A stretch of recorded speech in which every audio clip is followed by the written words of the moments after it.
So, welcome to the lecture on physical oceanography. This is part 4. So, I have already discussed the earth and the oceans, that is the landmass and the different water bodies.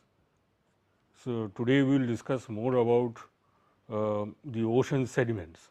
So, physical oceanography, we can divide it into 4 parts.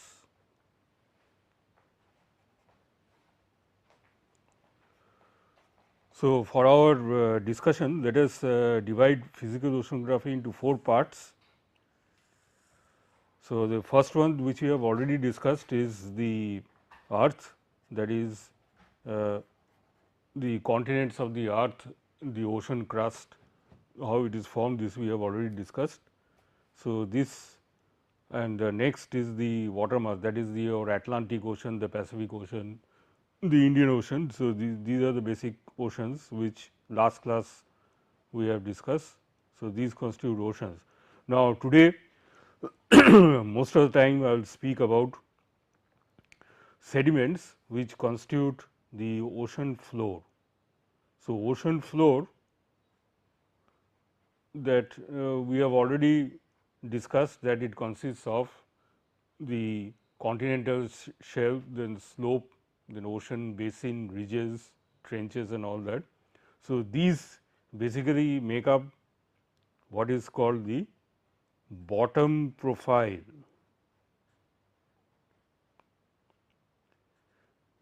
Now, so this is these are the bottom features of the ocean floor, and the sediments are the constituents. Sediments occupy a large portion of the ocean floor. So, today we will discuss the nature of these sediments, and in our later classes we will go and discuss what is the open ocean. Open ocean, that is the water mass. So, what is the circulation pattern of these water mass? Waves, the heat budget and also the light etcetera, insolation and all these things. So, these are discussed on the under the subtitle called open ocean. Now, coming to the ocean floor. So, the bottom profile we have already discussed, that means the ocean floor is essentially never flat. So, last class we have said that this is never flat, or we can write never continuously flat surface.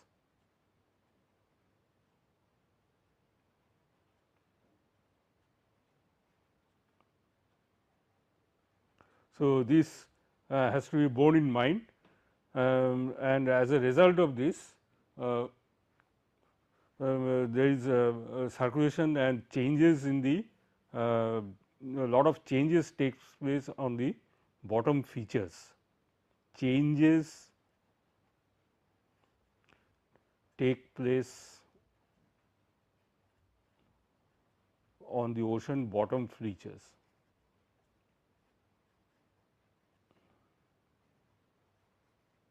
Or rather let us write ocean bottom. So, we have already discussed that is the bottom profile actually consists of the continental, let us start by the continental slope. So, this is a continental shelf, then comes the continental slope, then the lowest part of the sea floor, that is called the ocean basin, and next we have the ridges or sea mounts. So, these literally they can go beyond the water surface, and then you have trenches. So, these are going into the depths of the ocean, and then again we come across this.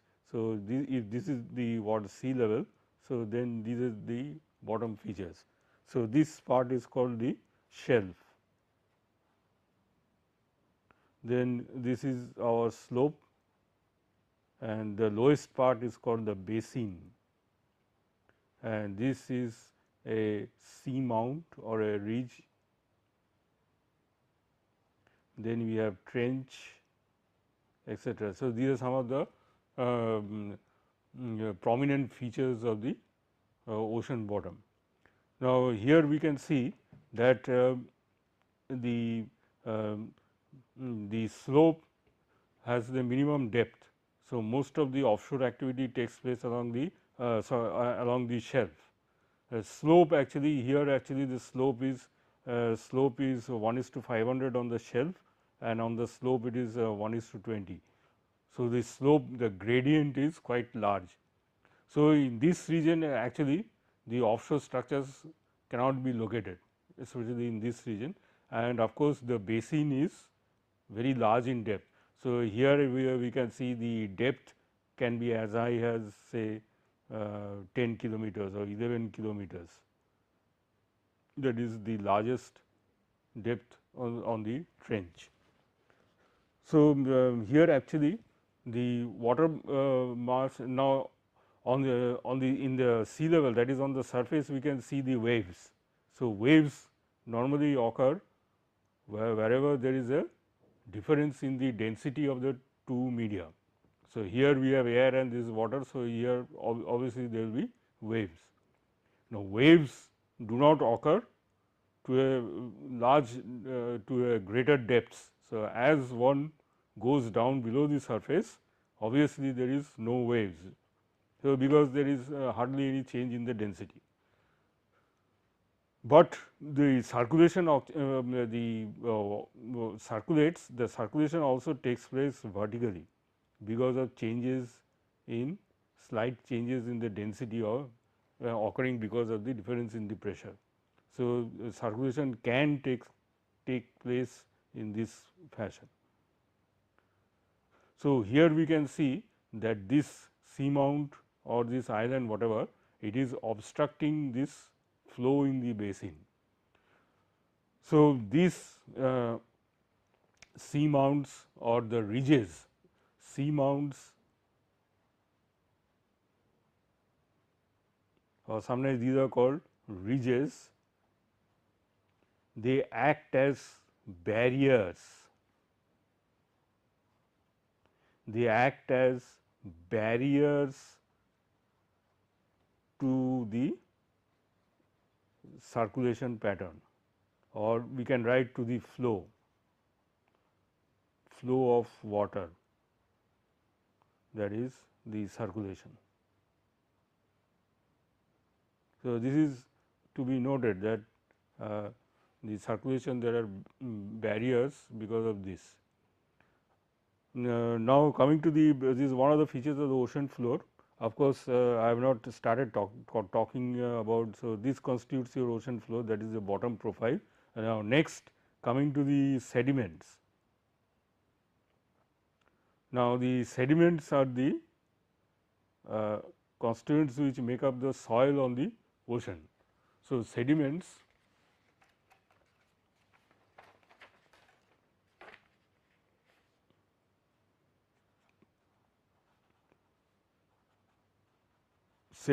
are the soil of the ocean, or rather we can write of the ocean floor. Now, obviously, when one has to construct any engineering structure which has connection with the ocean bottom. So, this is our ocean bottom, and if one has to make a ocean structure which is piled or having say foundation on the ocean bed, then the knowledge of the sediments is of utmost importance. So, knowledge of sediment type,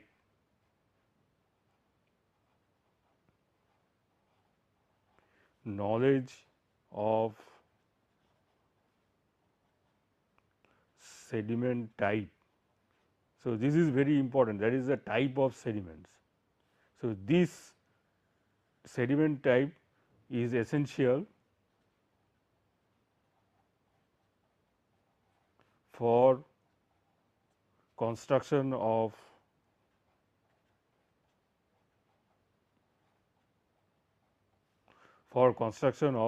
offshore foundations. So, offshore foundations you will find, that means those structures which have links or connection with the ocean floor, that is they are not floating structures, but they are founded on the ocean bed. So, now these type of structures, if one has to make a offshore foundation, then of course, the sediment type has to be analyzed. That is the type of sediments, what type of mud. So, the sediment type means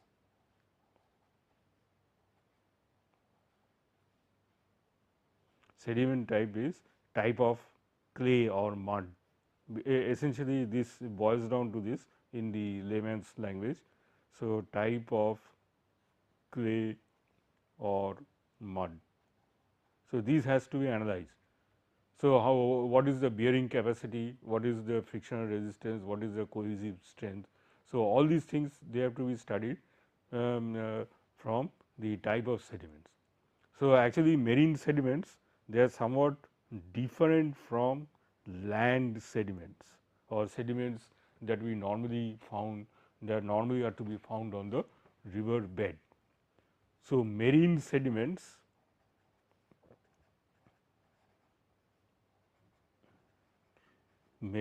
sediments different from that to be found below lakes or rivers, because the ocean, because of the nature of the ocean, ocean is actually a collection point for the various sediments. It is a sort of a sink for the various sediments which are being collected from the land, from the rivers, lakes, glaciers and so on. So, these sediments are different from those you will normally find just below the lakes and rivers. So, one has to carefully analyze the type of sediments before one goes to do the structure evaluation or the design of the foundation of the offshore structure. So, offshore structures mainly I have told you there are the structures which are founded on the seabed or ocean bottom, say they are mainly your coastal structures. Offshore structures, I am writing in brackets, this is a fixed type, they are called fixed type of platforms. So, these are mainly your jacket type of platform, and you have the gravity platform. So, these two types of platforms, they have their foundation on the seabed or ocean bed. So, one is to be very careful when you are designing the foundation of jacket platforms and gravity platforms or gravity structures. Another type you come to know is already also called jackups, which also have their support from the seabed in when they are drilling, but of course, when they are being towed or when they are transported, they are in the floating mode. So, these basically these three types of platforms, they have their offshore seabed foundations.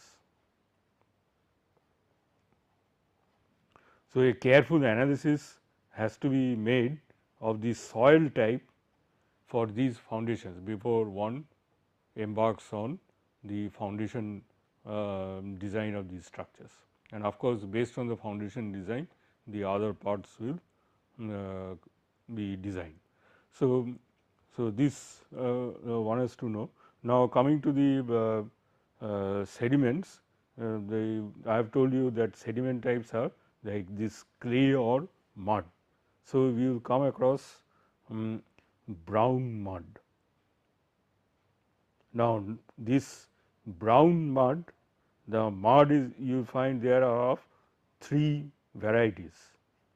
So, let us write this brown mud. So, first one you have calcareous. There are two major divisions of brown mud. One is called the calcareous. Calcareous means basically calcium carbonate. So, these are called calcareous mud, and the other type you will find is called, the major types are siliceous, calcareous and siliceous mud. So, these two types of mud are quite predominant, and of course, in the siliceous you will have the divisions. So, last class I have given the breakdown of all these calcareous and siliceous mud. So, brown mud, sorry, brown mud is calcareous, siliceous. No, brown mud is a little bit different. Anyway, these divisions I have last class I have told you. Now, in the siliceous we find there are two types.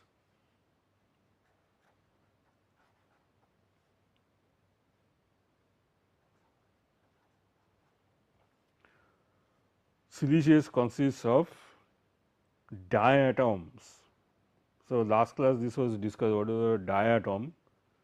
So, this is diatomaceous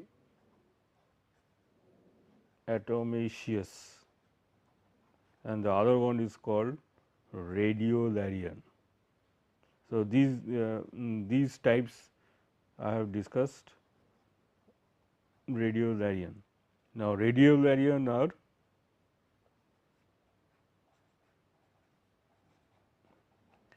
or comes from the word radiolaria. So, radiolarian means small marine protozoa.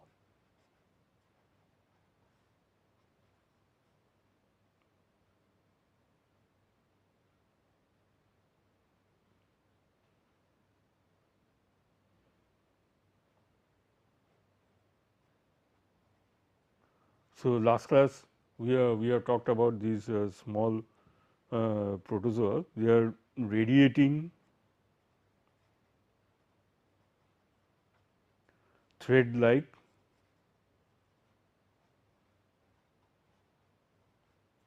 pseudopodia.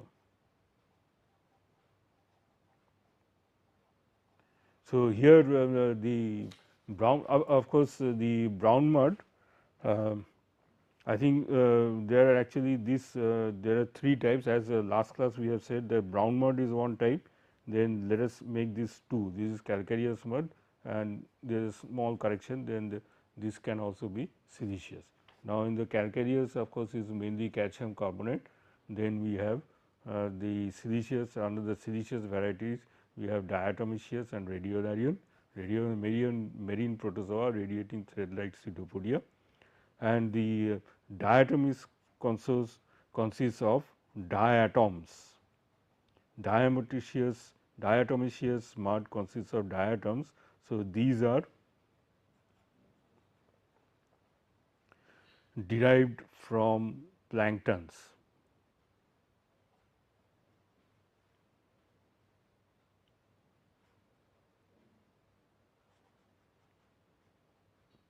These are derived from planktons. So, these rather three types of mud that we have discussed last class, that is the brown mud, calcareous mud and the siliceous mud. Now, this class we will discuss more about the other variety, that is your lithogenous sediments.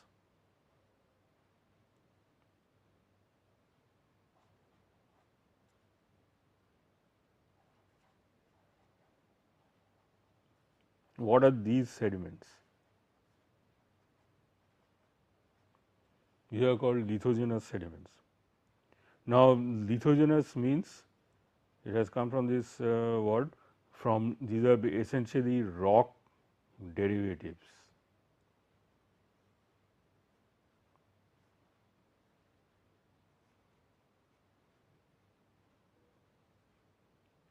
So, these are the lithogenous varieties.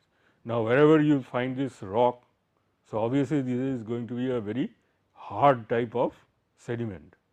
So, that means it will give lot of bearing support to your offshore structure. So, these are called rock derivatives. Now, these the rocks, of course, there are various types and sizes of these rocks, but essentially these are mineral grains. So, rocks, these are mineral grains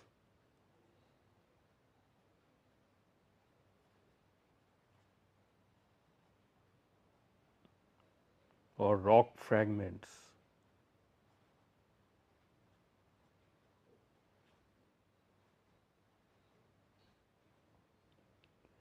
Now, these are formed from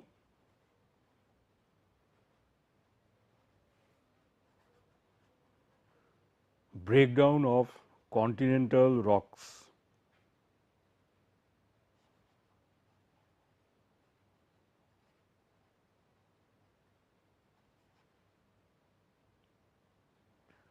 Continental rocks.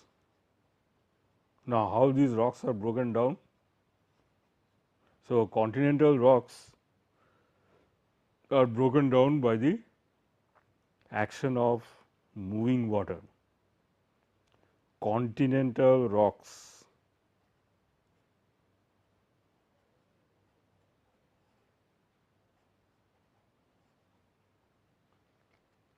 these are carried by moving waters.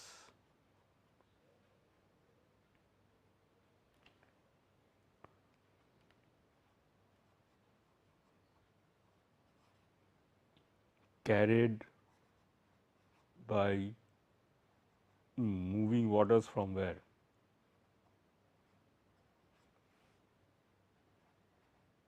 So, moving waters is basically your rivers,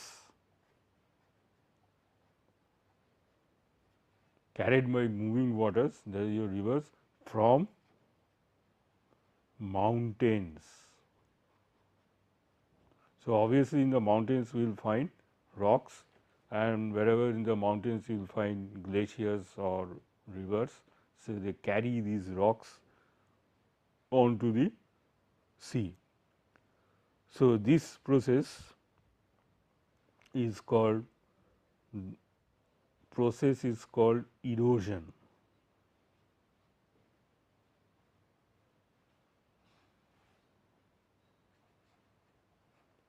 So, this is to be remembered. So, this always occurs, there is a continuous process occurring, the process of erosion. Now, as a result of this, that is the transport of these continental rocks from the mountains by the rivers into the sea, we have large particles. The segregation of the particles are done because by the flow of rivers passing from the shore into the continental shelf. So, large particles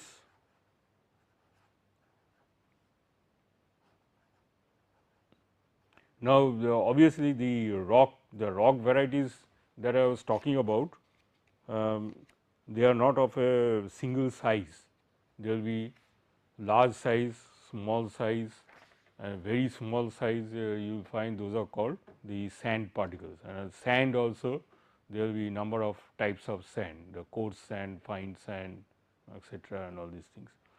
Now, if one has to study the mechanics, what these large particles, obviously large particles will have the mass will be large, there is a large mass.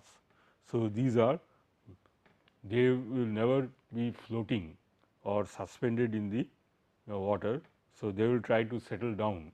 So, large particles are dragged along river bottom.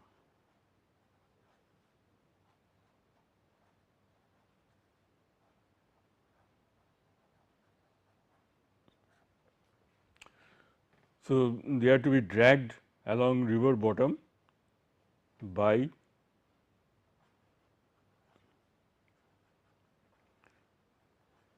energy of flowing rivers.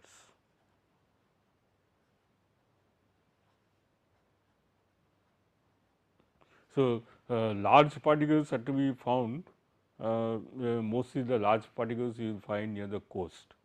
You will find that because of the larger mass, they are the movement of these particles, movement of these rocks will be very slow because of the larger mass.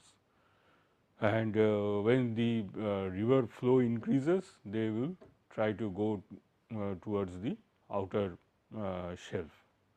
So, these are the mechanics which come, and you will find large particles dragged along river bottom by energy of flowing river. Now, we're talking about the marine foundation and these large sort of rock particles, you will find that wherever the gravity platform, especially the gravity platform has to be sighted, then these huge rock particles, large particles have to be removed from that site, because the gravity platform or concrete platform has a flat base. So, here just for your convenience, say this is our gravity platform. So, one of the caissons. So, we will talk about these different types of platforms later on. So, this is the caisson of the platform, and if this has to be sighted, then one has to make a base for this. So, this you normally, so these are the columns and these are the caisson. So, this is your gravity platform. Now, in this, so here in this diagram you can see that this region is supposed to be flat. So, here normally there should not be large rock particles, otherwise this gravity platform cannot be sighted or cannot be located on the ocean bed. So, this is a type of flat platform which is called a gravity platform. Gravity platform on ocean bed, and here the ocean bed has to be flat. So, this has to be emphasized that there should not be any hard particles or hard rocks to be found on the ocean bed, otherwise the bottom will pierce. So, large particles dragged along river bottom, and finally, you will find them at the mouth of the river. So, by energy of the flowing river, that is your flow velocity. So, here we can write this is our flow velocity. So, this is the transport of the large rock particles towards the sea. Now, what happens to the small particles?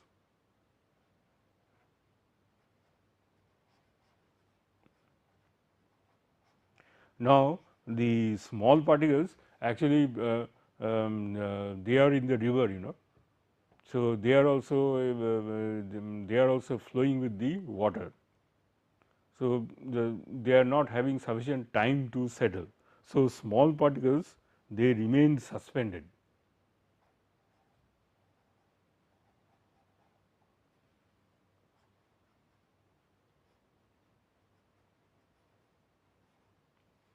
So, that means the small particles are basically carried away by the flow. They are not being deposited on the river bed, but they are being carried away by the flow of the water. So, small particles they remain suspended in water. Now, this happens when this happens when flow is strong. Flow is strong means that is the velocity of the water, velocity of the river is quite sufficient to carry away these small particles.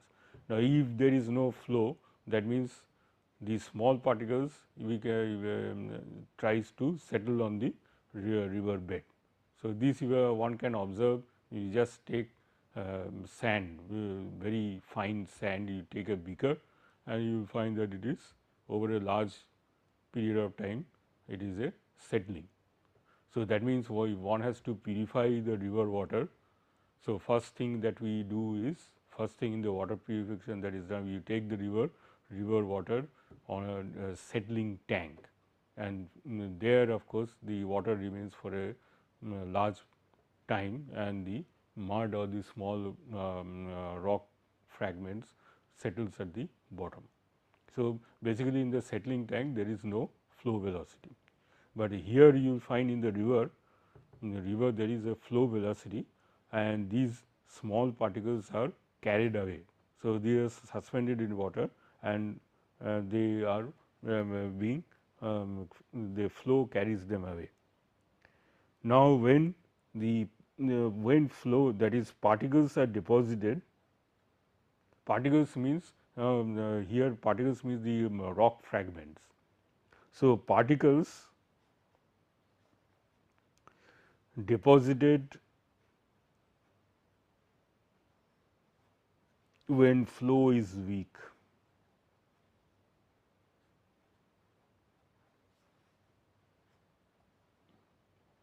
Now, here that means we are making some kind of a general study, but actually if one has to study this in detail, one has to know the mechanics of the sediment deposition rate. This is called sediment deposition rate, sediment. This is very important, sediment deposition rate. That is, if one has to design a harbor or a navigation channel for a ship. So, we should see that the harbor does not get choked or the navigation channel does not get clogged over a passage of time. So, here one has to calculate the sediment deposition rate. Now, this of course comes from complex mathematical formula. Of course, here in this class it will not be, we cannot cover this, but this one has to study. So, right now we are interested in this, that is the small particles, they remain suspended in water and they are carried away when the flow is strong, and particles are deposited when the flow is weak. Now, the particle, now what let us try to see what happens at the continental shelf. So, our main purpose is to see the ocean bottom and what changes are taking place on the continental shelf slope and the ocean bottom. So, this particle deposition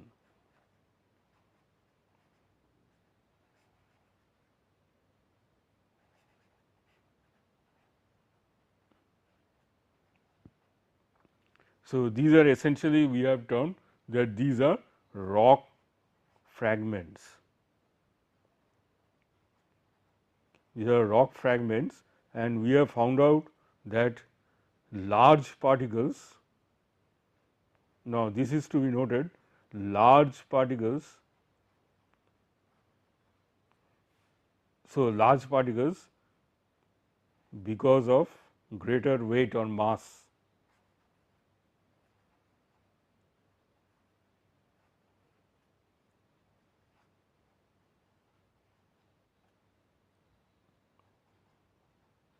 Now, what happens to these large particles? So, they are deposited near shores and beaches. So, these are deposited near shores and beaches. So, that means they always try to settle as quickly as possible. So, once the flow becomes weak, then these large particles at once they go down, because they have a larger weight a larger gravitational force. So, they come down and quickly settle on the bottom. Now, these are to be the large particles are to be found more near the shores and beaches. Now, these smaller particles, so smaller particles we have said in our previously that they remain suspended in the water. Now, because of this, the smaller particles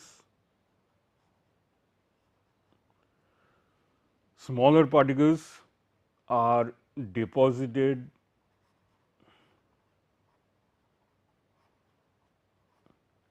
in deep waters.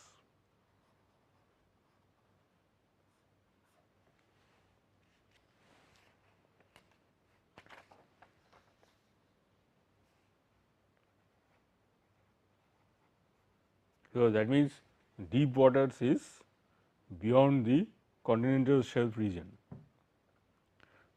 So, largely you will find deep waters beyond some in continental shelf that you, or we can write on continental shelf and slope.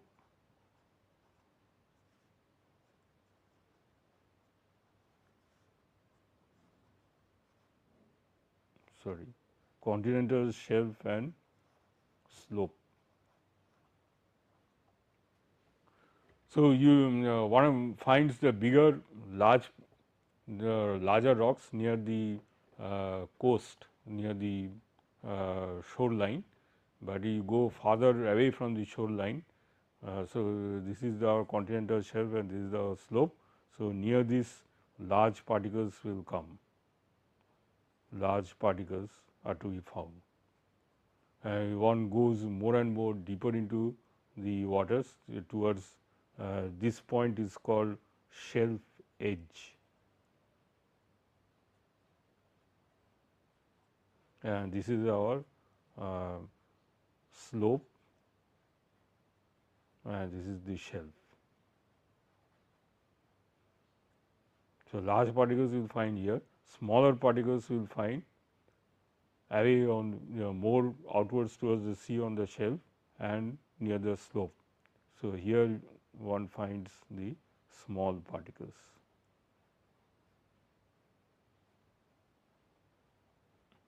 Anyway, so this one should remember.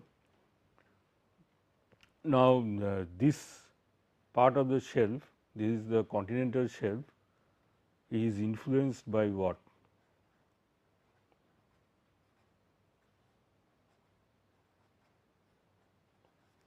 Continental shelf influenced very much by wave action.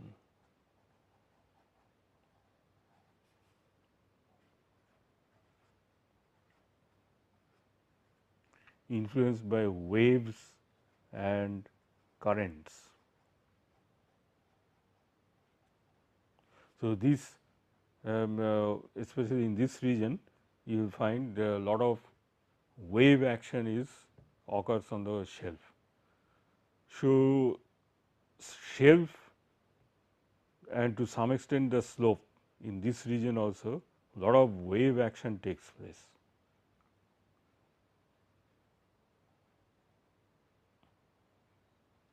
Now, because of this this part of the shelf on the slope and the shelf edge, they are influenced by waves and currents and the profile changes because of this. So, continental shelf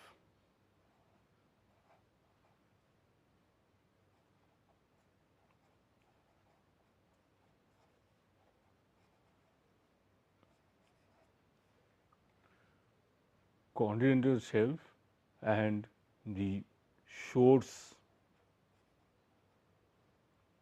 beaches change with time because of wave action.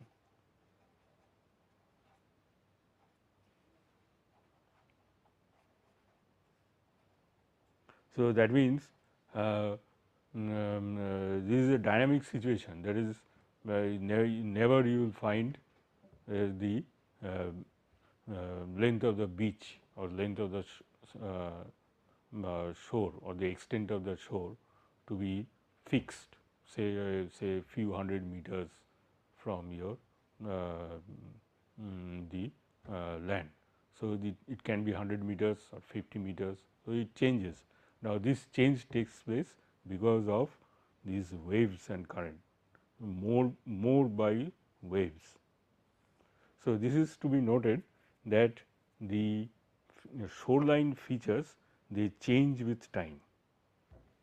There is a constant change, it is not static. So, the continental shelf is very much influenced by waves and current. Now, but these are also the shelf is a good location for offshore structures.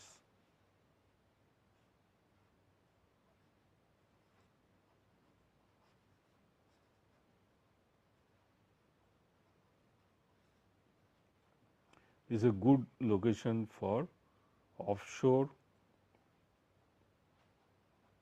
or one can write coastal structures.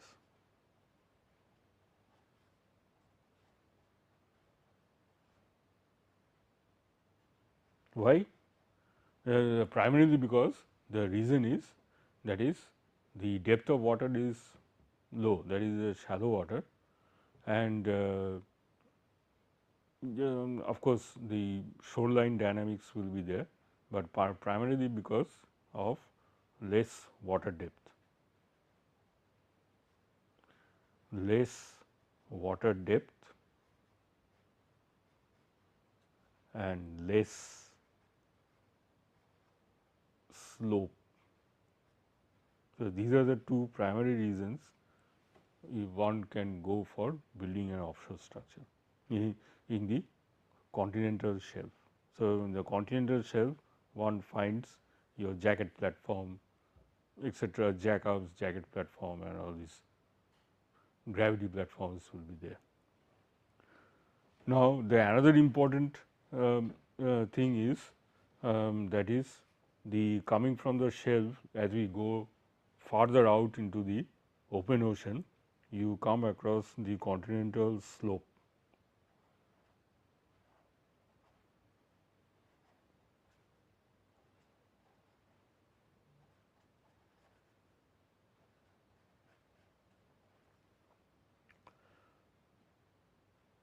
Now, as I have told you, in this region, that is the shelf edge, that is we have a lot of wave action, and continental slope, not these slopes are very unstable.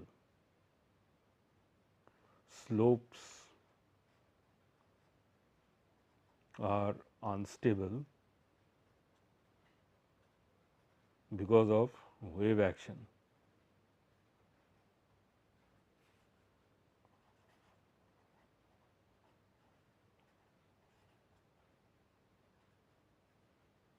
High declivity.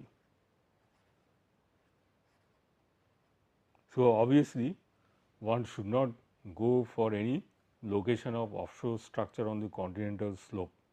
So, this region is particularly not suitable for location of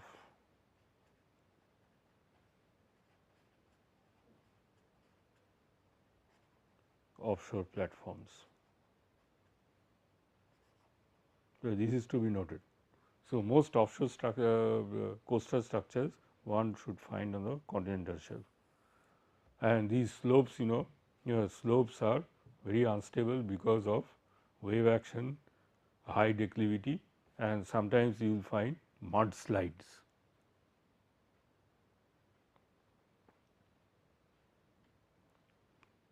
Mudslides. Now, these mudslides are caused by earthquakes.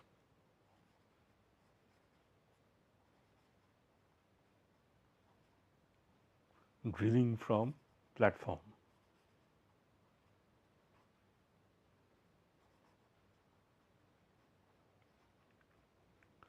So, here you will find because the nature of the bottom, say ocean bottom is dynamic in nature. So, constantly the features are changing. So, this especially this slope is very much prone to your earthquakes and mudslides. So, you will find the the feature will not be like this after some time. So, it will come something like this. So, if you locate a structure in this region which is very difficult, that means the legs of the structure will be having different lengths first of all, and it will tend to slide off. Now, in this region of course, you come to the basin. Basin is the lowermost point of the ocean bed. So, so this slope is not very suitable for location of your offshore structures. Now, what happens to these small particles? Well, small particles I have discussed. So, those are carried away by the flow, that is by the river flow, but where they finally settle. So, these small particles they gradually come from the continental shelf, then from the slope, and then they finally settle near the basin. So, this is your ocean basin, and you will find that the smaller particles they are located on the ocean basin. So, smaller particles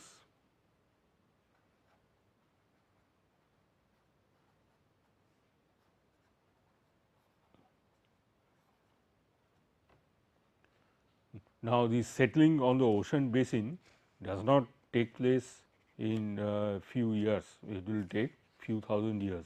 So, smaller particles eventually carried away into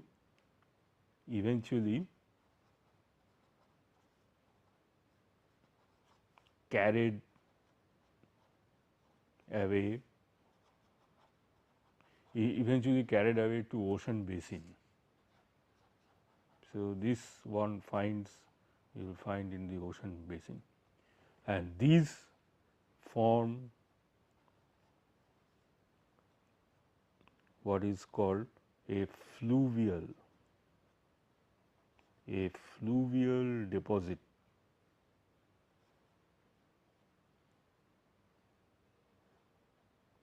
So, this fluvial deposit consists of these small sediments and also your brown mud.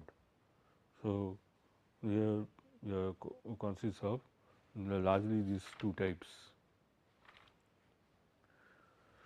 Now, particles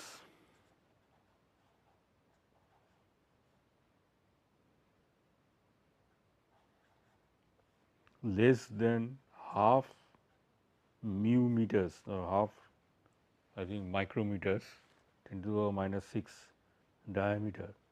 So, this is a spent several centuries.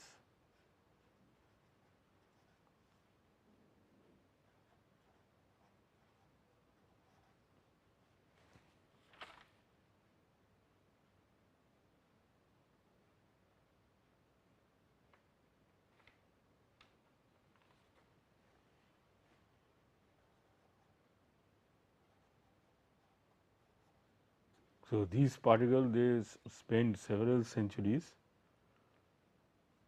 passing through the ocean waters.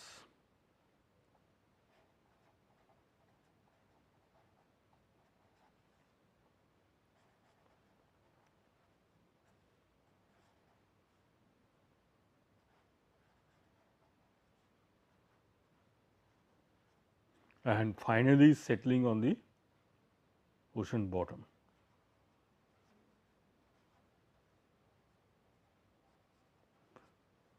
So, I have told you that anything which occurs in the ocean is very large time gap, or the time interval is very large, passing through ocean waters and finally settling on ocean bottom.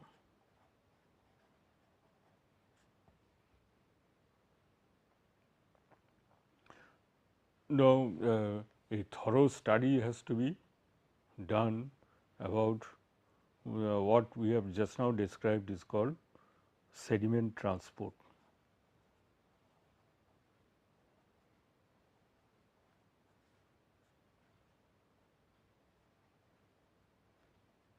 Now, this is very important. Sediment transport is very important, required for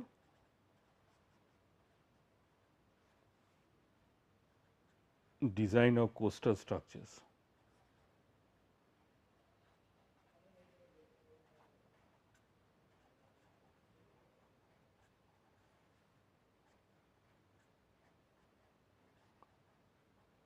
What else is important? Design of coastal structures, location of harbors.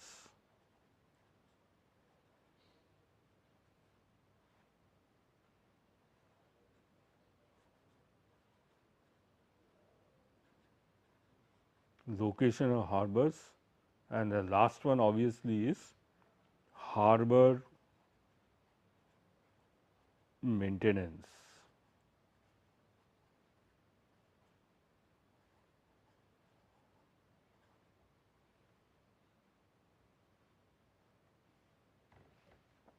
So, harbor maintenance is so harbor maintenance is the concept of dredging. So, this sediment transport analysis has to be done because of that. Next, these are the types of sediments. Then the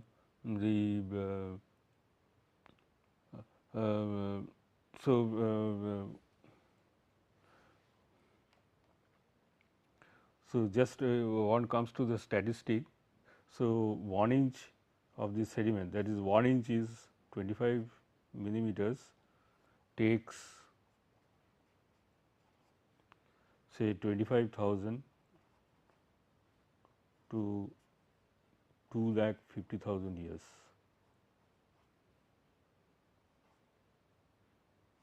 For formation to settle on ocean floor.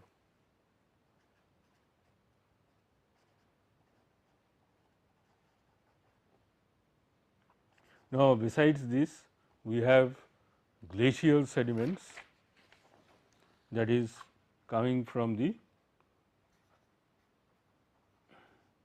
glaciers. So, these are called glacial sediments from glaciers, that is the river of ice, and also you will find volcanic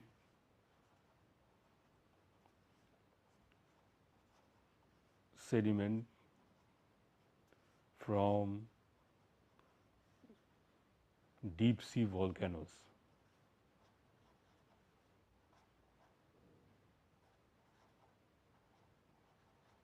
So, these are the other two types of sediments which are normally to be found on the ocean bed.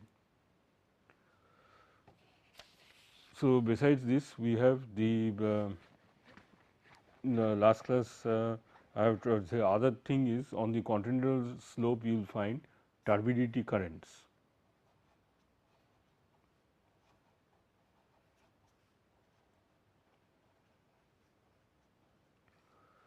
So, these are flow of mud rich water.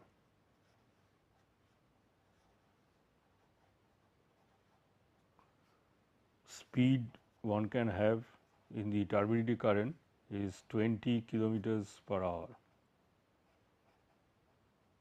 Density is 2 to 3. So, these are very occurred mostly along shelf and slope So, breaks offshore pipelines.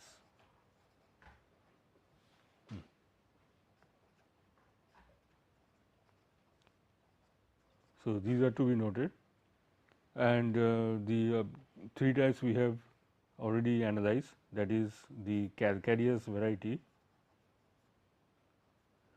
So, mainly calcium carbonate,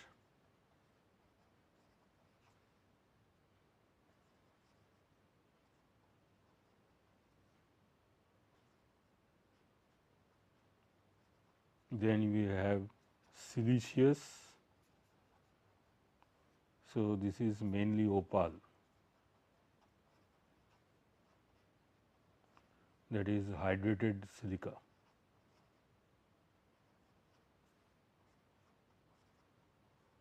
The last one is phosphatic.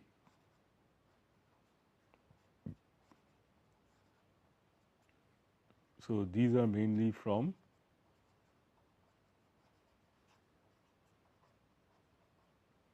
bones, teeth,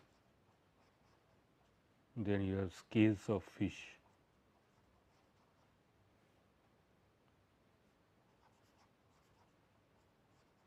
And biogenous is derived from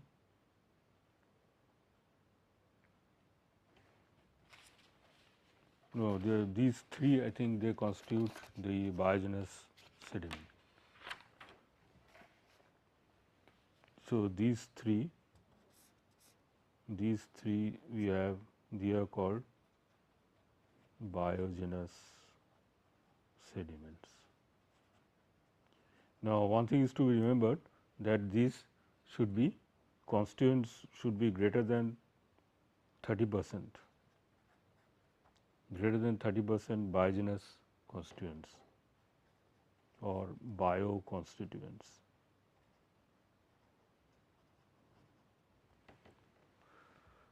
So, biogenous you find phosphatics, opal is hydrated silica. So, these three constitute calcareous, siliceous and phosphatic, they constitute your biogenous sediments. So, these are normally produced by living organisms.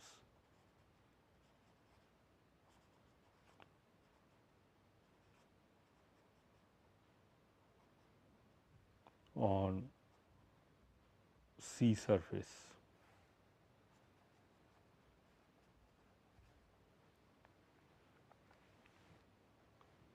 And dissolved, destruction,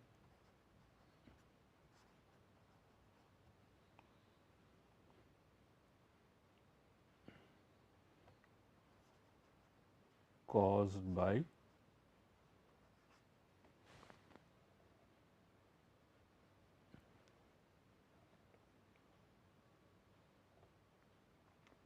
fishes. That is, these are some of these smaller fishes, that is the flesh are eaten by these large fish and the bones they drop into the ocean floor. So, they constitute all these biogenous sediments, and what is to be remembered is the constituents are greater than 30%. So, this largely is the end of the sediment. Next class I will tell you about the hydrogenous sediment, and with that we will close. So, thank you very much.